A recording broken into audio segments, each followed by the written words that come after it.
I just wanted to start, I suppose, at the beginning, which is the sort of the obvious place to start. Like, why are you a writer? What started it? Where did it begin? All the way back then. Well, I think there's a lot of debate about whether writers are made or born, and I think actually the answer is probably a bit of a mixture of the two. Certainly, I can't remember a time when I didn't want to write. That I didn't have that urge to put things down on paper. And I've got notebooks going back to when I was about probably 6 or 7, which I was clearly, they're full of absolute nonsense, obviously, and some of it's really quite dull. I went to ballet, I had tea, I went to bed, that kind of thing. Really, cutting edge stuff. But clearly the kind of urge was there. Apparently it's called graphomania, the urge to record things, to write things down and fill notebooks. So I used to spend all my pocket money on stationery. In fact, I still do spend all my pocket money on stationery. So were there particular things that were you an avid reader as a child? Is that?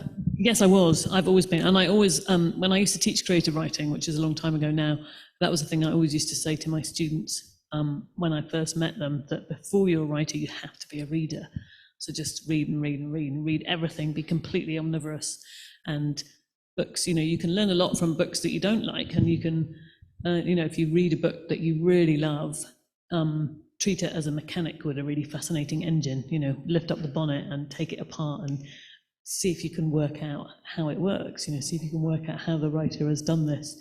So I was a big reader as a child. I was also ill for quite a long time as a child, and I spent a long time in bed and on my own recovering.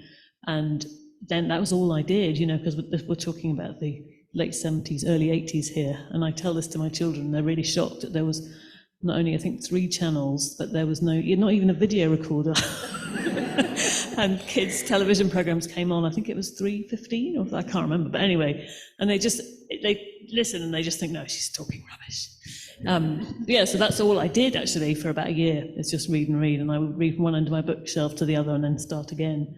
So I must have read Tove Jansson and Pippi Longstocking and The Secret Garden, I don't know, maybe 20 times each, probably. So what are you reading now? That idea of reading with an eye to craft, what are you reading now that really intrigues you in terms of the craft? Well, lots of different things, actually. It depends. I'm trying to think what I've read recently, which I really love. I read a book called Mrs. March by Virginia. I'm not sure how you say the name. Is it Feito or Feito? I think it's a Portuguese name. And I read that on a holiday and I absolutely loved it. A really strange, kind of weird, almost Patricia Highsmith thriller about a woman who is convinced that her husband has murdered someone. And actually, as the novel goes along, it's very clever use of the first person, unreliable narrator. And you realise gradually, about a third of the way through the book, that she's actually completely mad. Which is great. It's very enjoyable.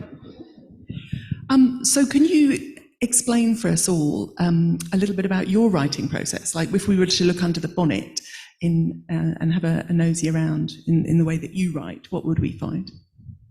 God, that's a terrifying thought.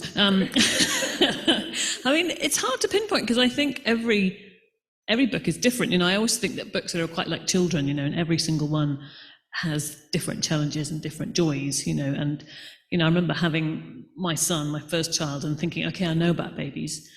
And there's a lot you learn. And then I had another child and I thought, oh God, this one's completely different, And novels are a bit like that. And sometimes, I think novels, the ideas for novels, the original idea will creep up on you quite stealthily. And it gradually will, sort of ideas and images and characters and story will accrue. And sometimes, actually, in the case of this one, this is the exception to the rule, and I wish it happened more often, that the idea, almost in its entirety, just landed in my lap one day. I'm hoping it will happen again, but this is the first time it's ever happened to me. So, what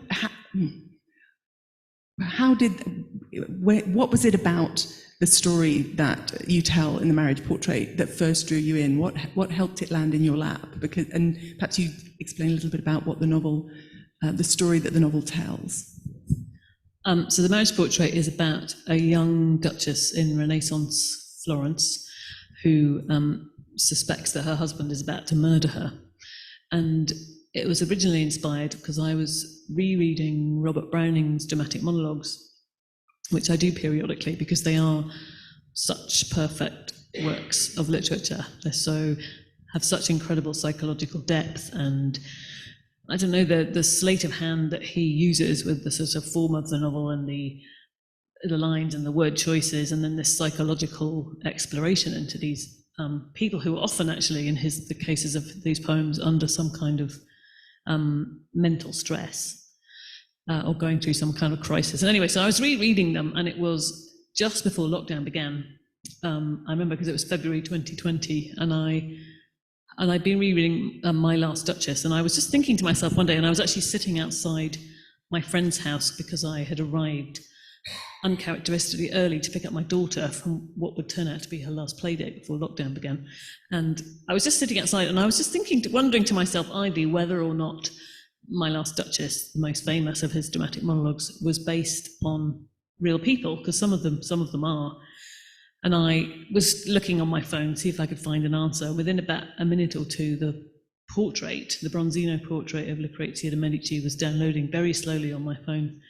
And I could see her headdress and then her brow and these dark, apprehensive eyes. And then by the time that I could see her whole face, I just knew that was going to be my next novel. That I felt that she had been behind Browning's curtain for so long, and her expression, most of Bronzino's portraits are very expressionless. He paints people and it all seems it's all surface and it's all display. It's lots of silk dresses and it's lots of jewelry and adornment. But her face was very expressive, and she looks really nervous, actually. She looks apprehensive, as well she might. So I just felt that she looked to me like somebody who had something she wanted to say, and I just knew that I wanted to imagine the story that she might tell us if she could.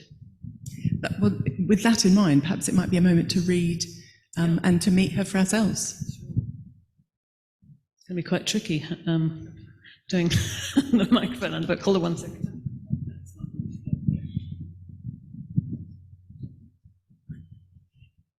So this is the very beginning of the novel.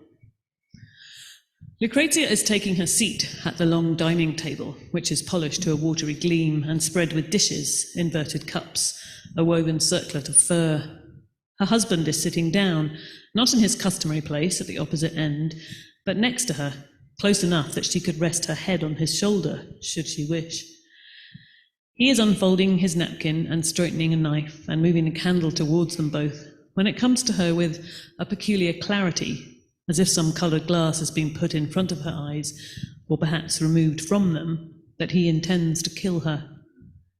She is 16 years old, not quite a year into her marriage. They have travelled for most of the day, using what little daylight the season offers, leaving Ferrara at dawn and riding out to what he had told her was a hunting lodge far in the northwest of the province.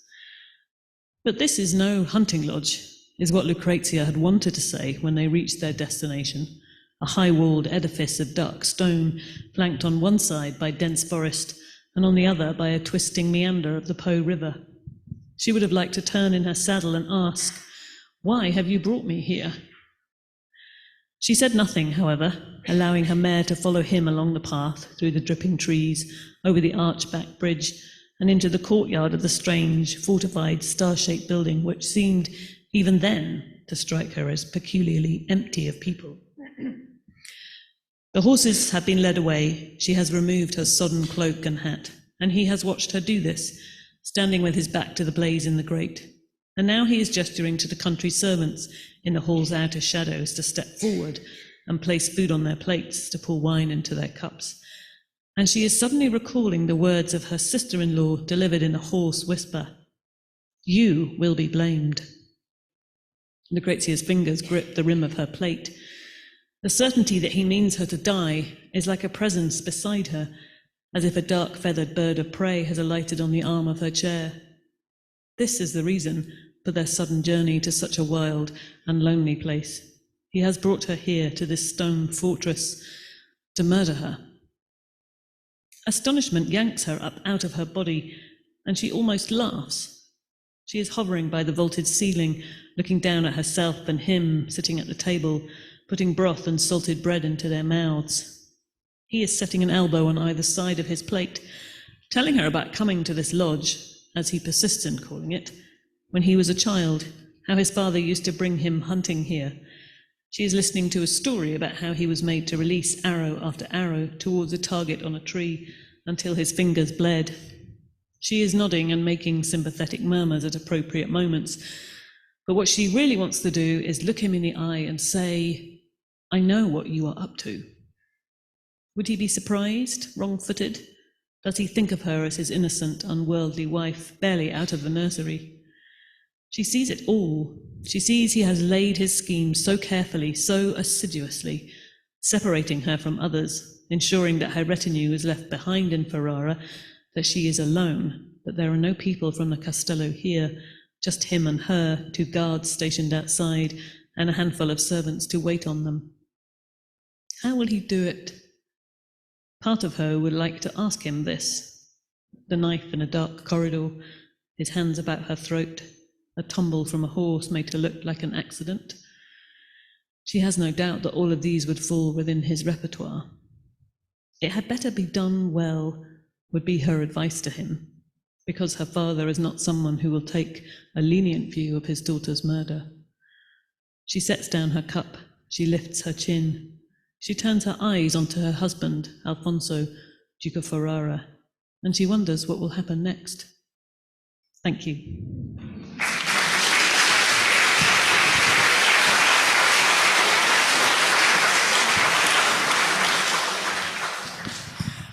Lucrezia is clearly an extraordinary character in a very dangerous and sinister situation, and that enormous clarity that she has there at the beginning, coupled with that sense of isolation, I think goes all the way through the novel. I'm curious about how it was to write about real people, about people who really existed, and to sort of take their story and make it your own. I'm wondering if you can talk a little bit about that.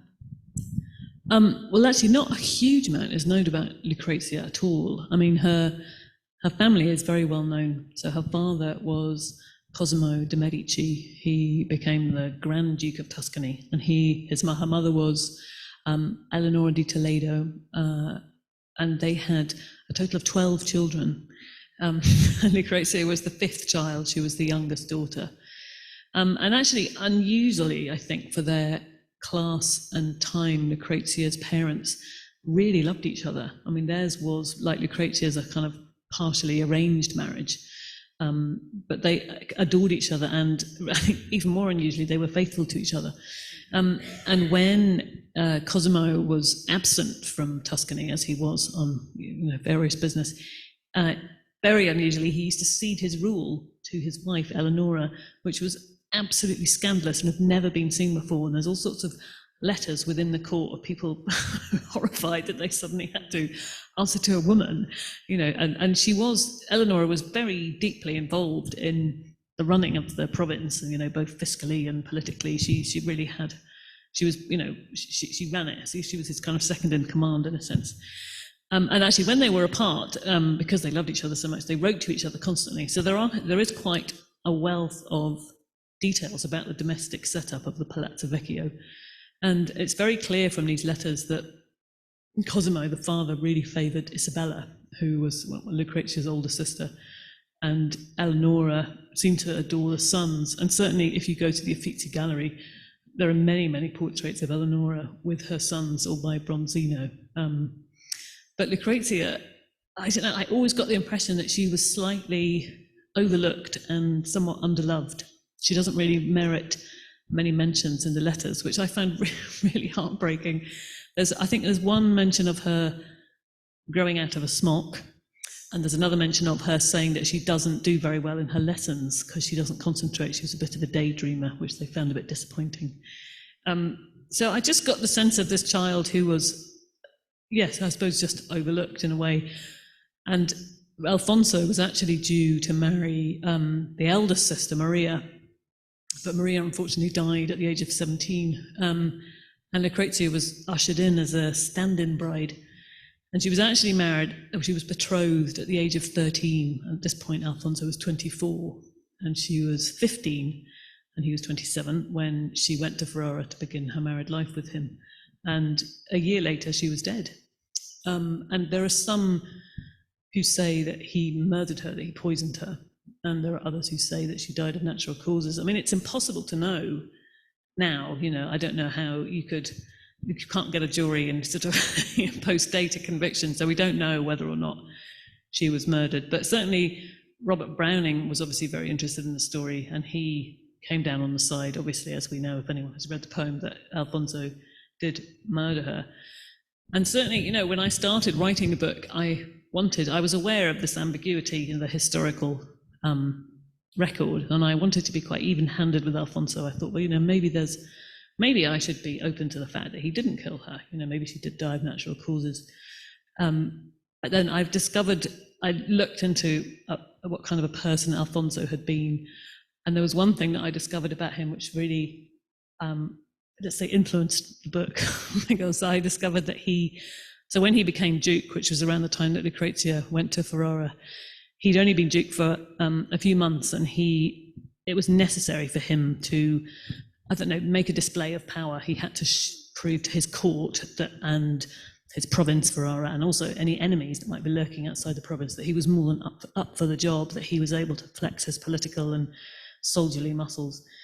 And at the point at which he discovered that one of his sisters was having an affair with the head of the guardsmen in his castle, he sentenced the man to being strangled in public, and he decreed that his sister be forced to watch. And that was a moment, the whole novel for me turned in that moment, because I thought, well, this is absolutely documented fact, and he was very proud of it. I think it was probably a technique he used to send a message, that his family would brook absolutely no indignity or insult. But I thought, actually, that's the act of a psychopath, isn't it, to do that? And at that point, I thought, right, Alfonso, I'm coming for you. He is an extraordinary character, and one of the things that I found fascinating was that Lucrezia wanted so much to believe that their marriage would be like her parents, that loving marriage, and that little bit of hope that she kept, even after the horrific things that he does, was very sad. It was very sad, but very wonderful. Yeah, well, I was just imagining what it would be like to her, because obviously the marriage that she would have been, she was so young, and the only marriage she'd really seen up close would be her parents, who did adore each other. I'm not sure whether anyone had commissioned as many portraits of his wife as Cosimo did. It's quite astonishing, really. And also, yes, you're right, I think she was hoping. But, in terms of the character of Alfonso, the books that I decided to study, in a sense, for this book were quite a lot of thrillers, actually. I wanted to structure it a bit like thrillers are structured, and I wanted to kind of constantly unseat the reader's expectations. And so actually I read a lot of Wilkie Collins. I read The Woman in White again, and I read quite a lot of Patricia Highsmith. And I also really studied My Cousin Rachel by Daphne du Maurier, which I think is a fabulous book. She's obviously always very well known for Rebecca, which is, let's face it, a classic. But My Cousin Rachel is so clever, because you enter the novel and you believe via the eyes of Philip that Rachel is evil. And then it twists in the middle and you think, actually, maybe she's not so bad after all. And then du Maurier twists it around a third time. And it's just brilliant, and I wanted the reader, in a sense, to experience Alfonso through Lucrezia's eyes. She doesn't know who this man is. She's never really met him. And she thinks that maybe he's sophisticated and urbane, and maybe he loves her. And then she's unsure. She doesn't know. I was struck by how modern some of those questions were. The moments where he is telling her what she ought to have known, or suggesting that he's told her something already that she believes he hasn't, and the sort of gaslighting and the control and so on, felt very modern. How was it writing about that sort of intensity with that sort of centuries remove? Well, I think in a sense, girls of Lucrezia's age and class were destined to make essentially what were political mergers. These marriages were you know, I mean, at the basis of them, they were, you know, unifications between two different houses or two different regions.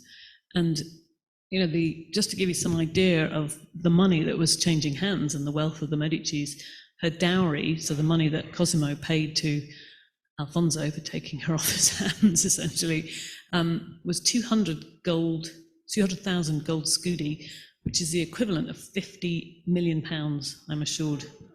Which is, and I was like, because I had no idea what gold scudi were worth, and I asked an economic historian, and she got back to me and told me this, and I had to write back and say, are you absolutely sure that that's what it was? And so that gives you some sense of what was at stake in these marriages. But essentially it was a political merger, so it was a marriage that was advantageous for Cosimo and the province of Tuscany. And in a way, the Medicis, although they had vast wealth and vast power, they were still seen by some other provinces as quite nouveau riche, as a bit arrivist. And I think the d'Estes, the Ferrara family, Alfonso's family, and they were an ancient noble family. They went all the way back to the Roman Empire. So I have a feeling that the Ferrara slightly looked down on the Florentine court as being a little bit kind of, you know, nouveau riche, a bit garish. They were really interested. They loved acrobats, and they actually had a series of palace dwarfs to entertain, which is really, really very dodgy. But that's the kind of thing that went on at the Florentine court. There was a lot of gambling, and whereas the Ferrara court was rather more refined, and it was a lot of music, and so I think actually Cosimo was looking for not only the unification of the two provinces, but also he was looking for a bit of I don't know, cachet, a bit of nobility. And I think Alfonso was probably just quite happy with the massive check. So, given that you were writing, the idea came at the beginning of lockdown, were you able to go to Italy and research in person, or has it all been online? Or did you go and have a lovely time in Italy? I imagine. No, I mean, I started, the writing of the book was really bookended for me by the pandemic. And, you know, if the world had been operating normally, I think as soon as I had the idea, I would have gone quite quickly to Florence and Ferrara and did a bit of footwork, you know, and seen all the different locations. I mean, actually, I was lucky that I did, in many ways, actually, that I lived for a while quite near Florence. So I did know Florence, and I had been to the Palazzo Vecchio, but only as a tourist, not as a writer. And it was years ago when I was in my early 30s. But I had never set foot in Ferrara, and I'd never even been to Emilia-Romagna. So I was very nervous about that. But actually, as soon as travel restrictions were lifted a year ago, in fact, last September, I got myself very quickly on a plane to Italy, and I went and I walked around the different locations, and I went to the Ferrara Castello, and I went around to Palazzo Vecchio, and it's, you know, I mean, you can spend, and I did spend, you know, hours on Google Maps. I spent a long time looking at photographs and plans of these places, but nothing can replace the experience of standing in a particular salon, you know, looking at the frescoes, or walking up a particular staircase, or seeing how one room leads off another. I mean, nothing. There's one, and in fact, you know, I was really nervous about it, because I thought, what if I've got it all wrong, you know? But actually, in a sense, it wasn't so much correcting that I had to go back and do after I'd been to Italy. It was more, I suppose, adding in the kind of immediacy of it and the details. There was one that I was standing in the largest room in the Castello in Ferrara, in Alfonso's Castello, and I was just seeing how the reflections of the moat several stories below were superimposed on the frescoes of the ceiling, and that's the only thing, you know, you can only see that if you're standing there. You can't get that obviously from Google Maps. So it was, but I suppose what I hadn't, I mean, you know, obviously I wrote the book, in a sense it was sort of counterintuitive doing the footwork or that kind of physical research after I'd written the book. And in a way, what I hadn't been prepared for is what it would be like doing that after I'd been essentially living with Lucrezia for 2 years. You know, by this point, she almost felt like one of my children, you know, and actually going to the place where she had spent her last months and had probably died, and going to her tomb, I found it really sad. You know, the idea that this 16-year-old girl, I felt this very strong emotional connection, which, you know, I hadn't been so prepared for. I didn't know that would happen necessarily. And when I went to her tomb, so the d'Estes, the House of Ferrara, all buried in a mausoleum in a monastery in the south of the city. And I went, and it was, I mean, Italy at this point was still really quiet. There were hardly any tourists at all, which was amazing, actually, one way. The Uffizi Gallery, which is normally rammed, it was quite empty, you could see everything. Anyway, so I went to this monastery, and I had to pull on this kind of enormous iron bell that tinkled off somewhere in this kind of locked thing, and the nuns came to the door, and I had to explain to them in my rather patchy Italian that I wanted to come in and see the tomb of Lucrezia de Medici. And they said I could come in, and they kept saying, "Oh, you mean Lucrezia Borgia?" Because who's a very famous Renaissance woman, and she's also buried there because she's Alfonso's grandmother. And I kept saying, no, Lucrezia de Medici. And we had this kind of back and forth several times, and then they seemed slightly confused, and then they said to me, "No one has ever asked to see the grave of Lucrezia de Medici."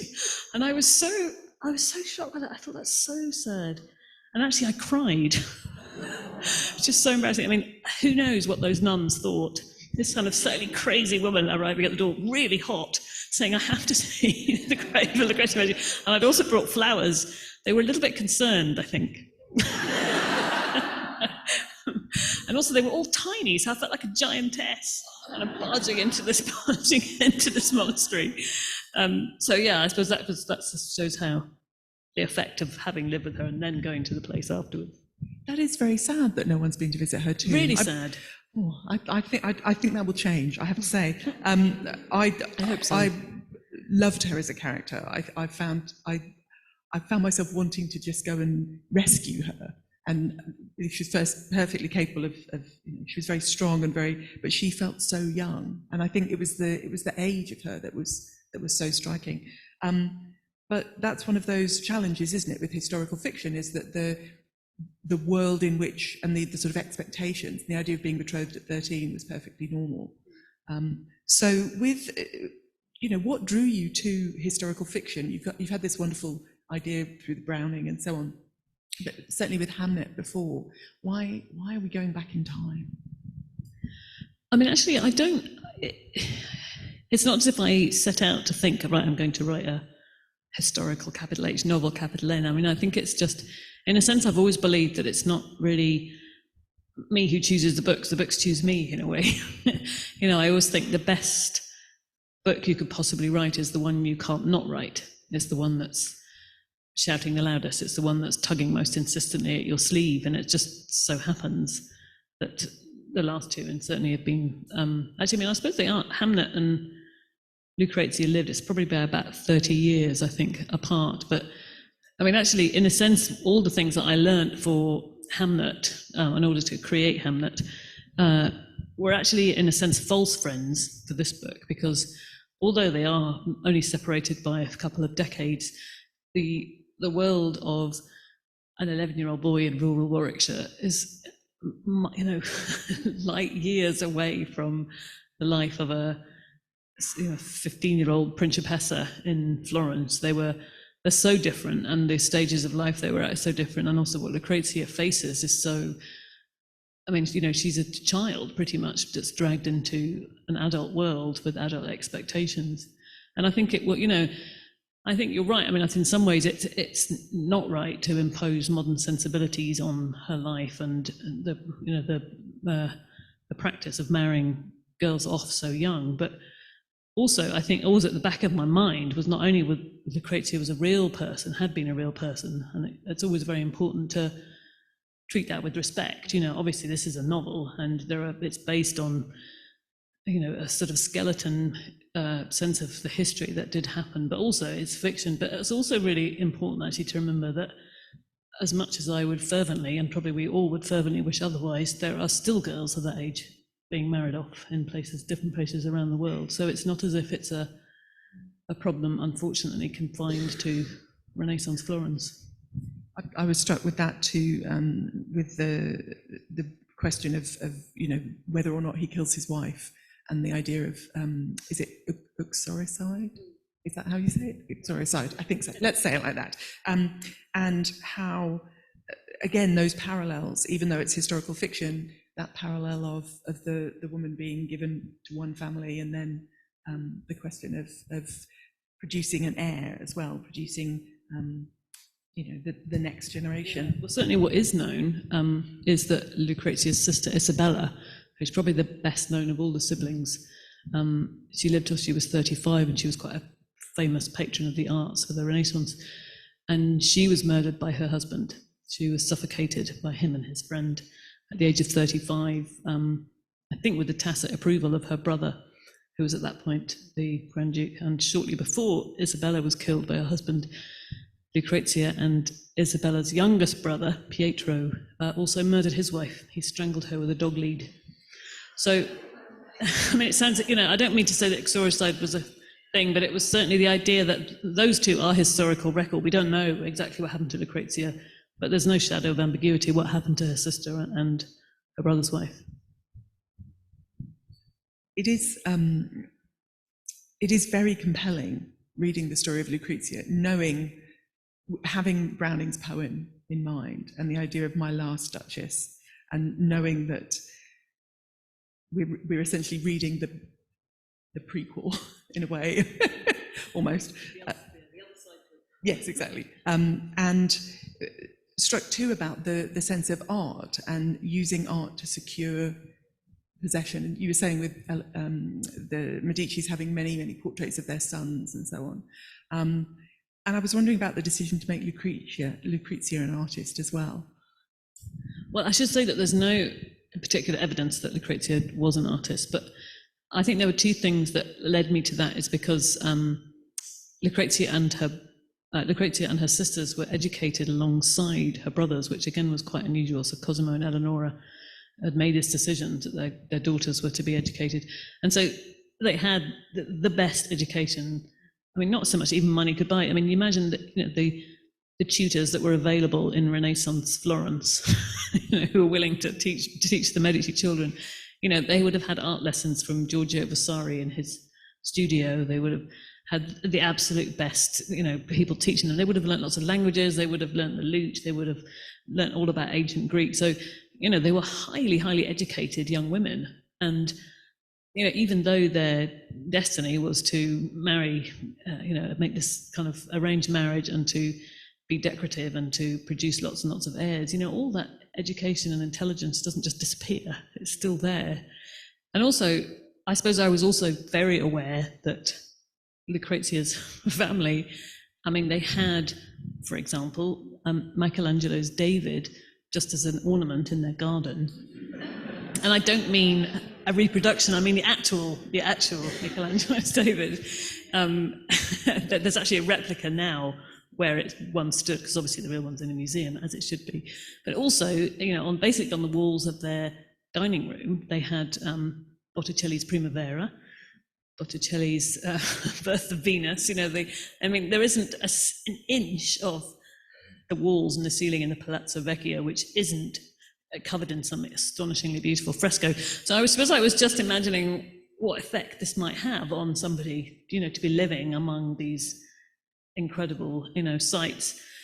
And also there's a kind of theme in the book which really intrigued me. I've always been really intrigued with the idea that often when you see a really famous painting, something like the Mona Lisa, for example, which we all know, when we may not have seen the actual thing in the flesh, but we've all seen it on 100 tote bags and, umbrellas, but from the Louvre. But the idea that, when it's been X-rayed, it's clear that Da Vinci had several iterations of her expression that he obviously wasn't happy with and painted over until he got the final one that he wanted. And that always really intrigues me, the idea that these works of art, which seem so perfect and so finessed and so finished, underneath there might be other stories or other layers, and even sometimes complete other paintings. There was a story in the Guardian a couple of weeks ago, actually, about a Wyndham Lewis painting, very famous one, that had been some students, I think, at the Courtauld had x-rayed it, and they discovered underneath a lost vorticist classic, which by a woman called Helen Saunders, which I think in a fit of pique Wyndham Lewis had painted over. Wyndham Lewis doesn't come well out of this. It doesn't come out of this story well, does he? But that really thrilled me. I thought in a sense, that's a kind of without giving too much of a spoiler away, that's a motif that runs throughout the book. Yeah. Thank you so much. It's fascinating, and the world of the book is so rich. It's so rich. I'm thinking that there will likely be lots of questions from people. Yeah, I know. I'm certain we have some online already. We do have some online already. If you're happy to take some questions, yeah. So I'll just take a couple online, and then we'll come back to the audience, and Maggie and Pippa can decide who they're going to ask. So we had one question just quickly from Nick Johns, and he's saying, when you discovered Lucrezia, when you discovered your protagonist, how did it feel? Was it like, oh my goodness, I've dug this person out and she's incredible and I want to tell her story? I think my main feeling when I would say to say I discovered her is a bit wrong. When I decided that I wanted to write about her, was just sadness, actually. I thought, what a sad story that this girl died so young, and has been forgotten about. And, and she, the only way we know her is as this silent, unnamed presence behind a curtain in Robert Browning's poem. And so I suppose my initial urge was that I wanted to pull back that curtain and to say, okay, it's your turn. If you could speak, what would you tell us? I mean, it's funny, someone asked me earlier in the week, they said, did you base Lucrezia on either of your daughters? And I said, and I wanted to say, did I base Lucrezia, who was married at the age of 13 to a man who murdered all my daughters? No. It may surprise you to learn that I have other hopes and, dreams for my daughters. No, I didn't. Amazing. Just one more for online, and then we'll go to the audience here. This is from Emma Barham. She said, I've heard you do a number of edits on your books, or at least you did with this one. How much does that change the final book? Is it a bit like the paintings? Yes, it is. And I am a big redrafter, and certainly when I write, there's something that I like a lot, and there's something very special about writing your first draft, partly because you write it in a kind of bubble of a lack of self-consciousness, and you're just doing it for yourself, and you know that nobody else is going to read this draft, so you can just, it's a kind of time of experimentation, and you're also quite a lot of vertigo because you are facing the white page, and it's like walking into a blizzard. It's just a white space out there, and you don't know whether there are enemies or friends or ravines or cliffs. You don't know what's ahead of you.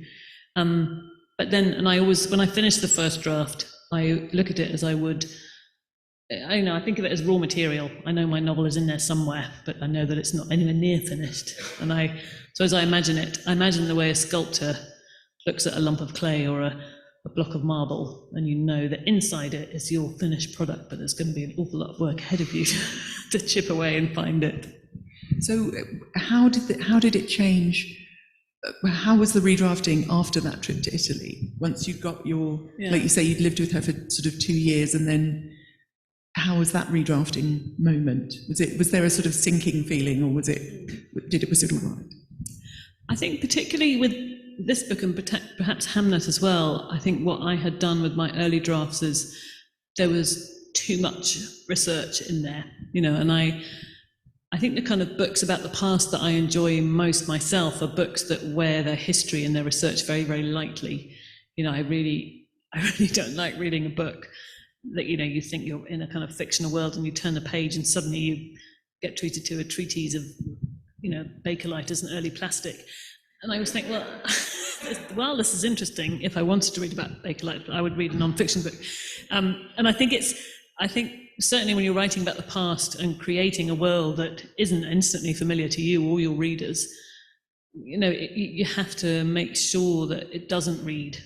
I think you have to, it's the opposite of what you're always told at school by your maths teachers. Don't show your workings. Don't keep proving that you've done your homework. Don't keep proving you've done your research. In order to write a scene in a Renaissance salon, I need to know what the floor is made of, and I need to know what their clothes look like and what they feel like on their skin, and I need to know what the windows are made of and how many servants might be in the room. But actually, in your final scene, you need to really be very sure that you've taken out perhaps 99% of that. Yes. Do we have an... Thank you. Go to the audience. Does anyone please raise your hand if you have a question, and then a mic will be brought to you. Should we start there? Yeah, another one of your heroines that really stuck with me was Esme Lennox. And as someone who's worked in the mental health system for a long time and seen the changes, I wondered where you'd done your research. Yes, I did a lot of research about that. And actually the original idea for Esme Lennox came when a friend of mine told me, so just for anyone who hasn't read it, Esme Lennox is about a girl in the 1930s in Scotland who's incarcerated in a psychiatric unit and doesn't come out until she's, I mean, for almost nothing, and she doesn't come out until she's an old lady. Yeah, the original idea came from a friend of mine who told me about a great aunt that he discovered that he had never heard about, and she'd been put away, I think, about the age of 18 in, I don't know, the 30s or the 40s or something, and because she had been discovered by her family that she was planning to elope with a legal clerk, and she'd come out around in the 90s when a lot of those big institutions, which in every town had one, didn't they, were shutting down or being shut down by Margaret Thatcher's Care in the Community Act, but let's not get into that. And I just, this girl just really stuck with me, and I thought, what an extraordinary story, and how could that have happened? And so I did do a lot of research. I went to the Public Records Office and various institutions around Edinburgh and London, and I read a lot of the case notes and the entrance notes for a lot of these girls, and I was honestly absolutely gobsmacked. I didn't know that it was possible. I couldn't understand how this could have happened. And so all the case notes that appear in the novel, which the character reads, are all true. Yeah.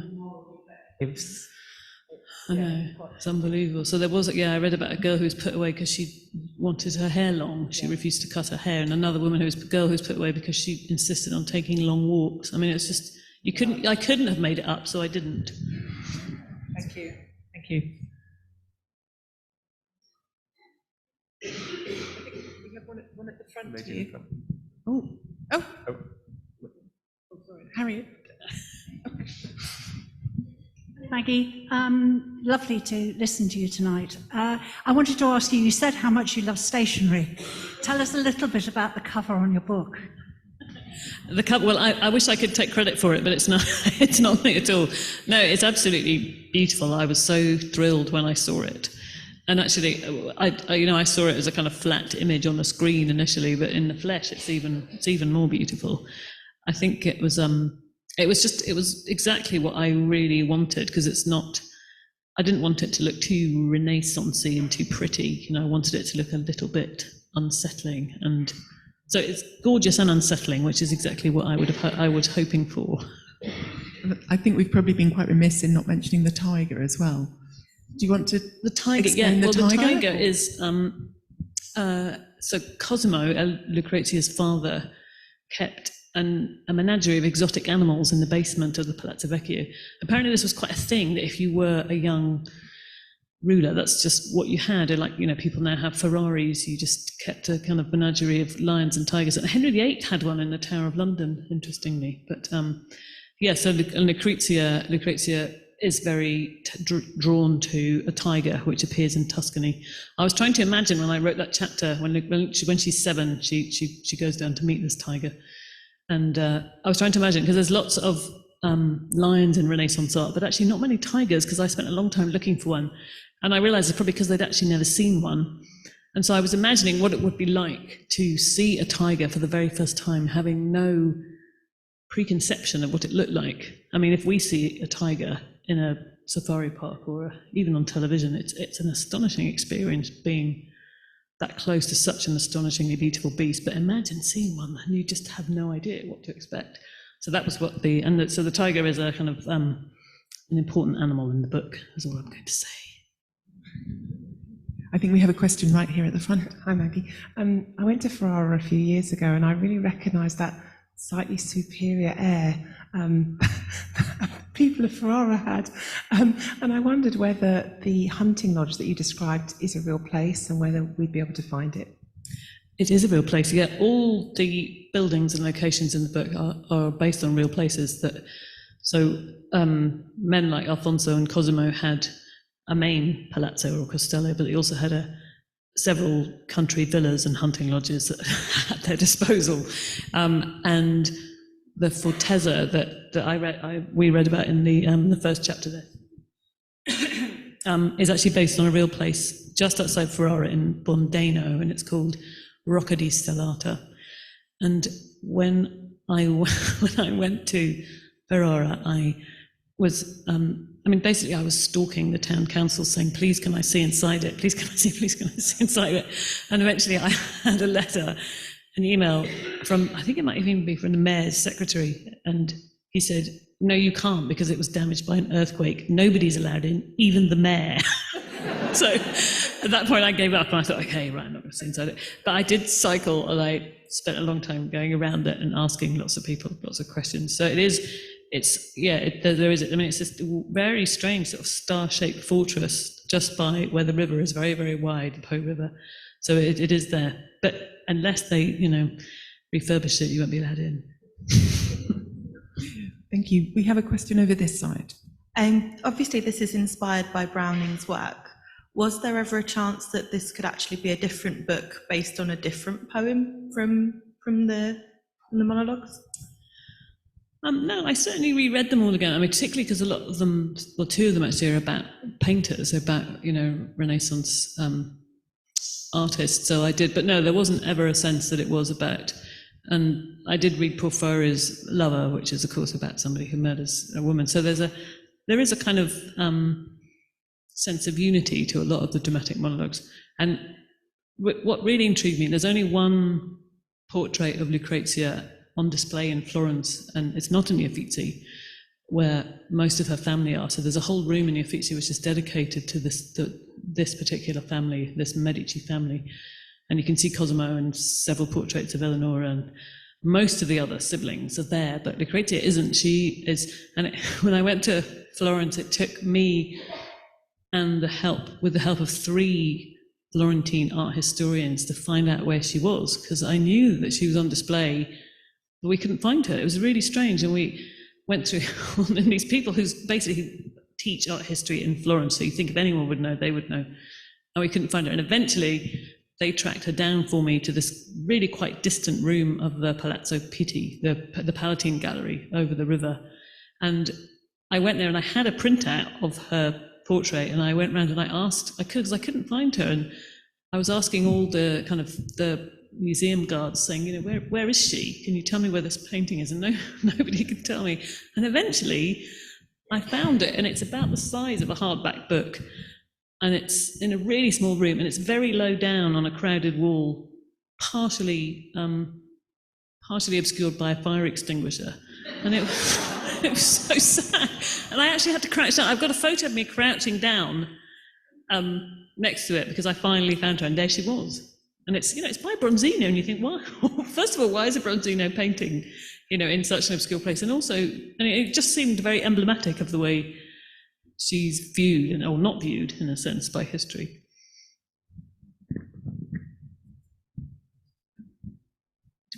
I can't see the balcony. If we have any questions.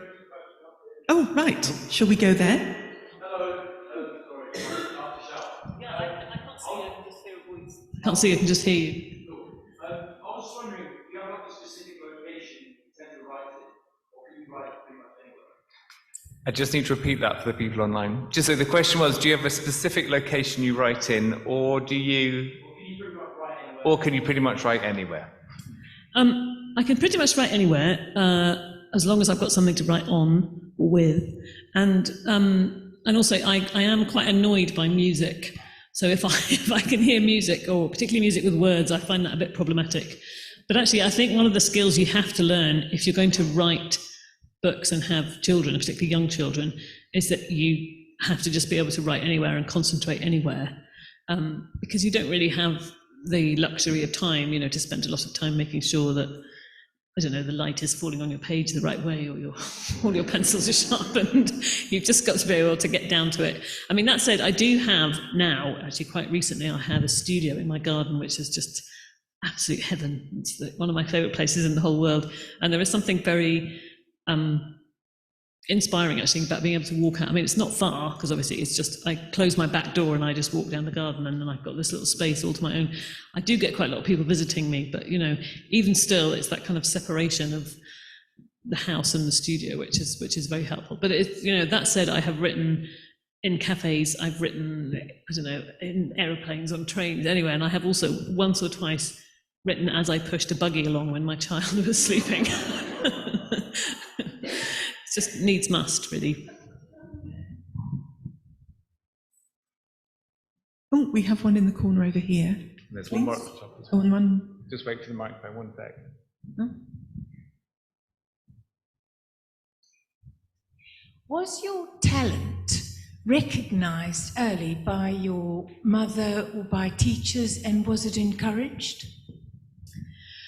I mean, I would say that I still have my diaries and stories and notebooks from when I was a teenager, and I think the word talent probably wouldn't be applied to them. Let's just say I won't be publishing my juvenilia anytime soon. I don't know. I mean, yeah, I don't. I mean, certainly I always read, and I have always. I mean, since I was ill as a child, I think I've got the ability to read very fast, and I loved English at school. It was my absolute favourite subject. I wasn't actually really very good at anything else. One of my children was recently diagnosed with dyscalculia, and as I was watching them do the test, I thought, that makes a lot of sense. I think that's probably what I have too. So yeah, I'm not sure. I don't think so. I mean, I think it's many different pieces of a jigsaw that are necessary to be a writer, and part of it maybe is talent, and part of it is a certain bloody mindedness, and part of it I think is actually being unwilling to give up on a long task. You know, you've got to have absolute sticking powder, you've got to be a perfectionist, and you've got to be able to keep going when probably most of the population would just think, oh, that's fine, I've got enough. But you've got to think, no, I really have to make sure every single comma is in place. So I think it's a confluence of many different things that it isn't. I don't know if it's possible to spot a writer under the age of 18, maybe. I don't know. I'm sure there are children who are interested in it. And I think most of all, the most important thing is to be a reader first, and you have to absolutely love that and have the urge to put words down on paper. But after that, who knows? It's up for grabs. I think there's another one up the top. At the balcony? Oh, yes, at the front there. Hello. I wonder about how long it takes, because you said that, because it doesn't seem like very long ago that lockdown started. When you started, I wonder how long the first draft might take, and then you quickly go to the next draft. Question is how long does it take to do your first draft, and how quickly do you then do your edits? I mean, it does vary, to be honest. And I think I originally thought this book was going to be quite short. Actually, it's turned out to be one of my longest. I don't know what that means. I mean, I don't know, it's really hard. How long is a piece of string? There are books that the first draft will take a long time, and books that the first draft comes quite quickly, and then the edits take a lot longer. I know that's a really unhelpful answer, but I'm afraid that's that's the reality of it. They're all very different, and each one has its own challenges and joys, really. Can we bring this to a close then by asking how long the next one is taking? I mean, one thing I'm very superstitious about is never talking about books that I haven't finished yet. So I have made a very tentative start. I mean, actually, the gap between finishing this one and it coming out has been very short this time. I don't know how. I mean, this is the kind of magic that publishers pull off.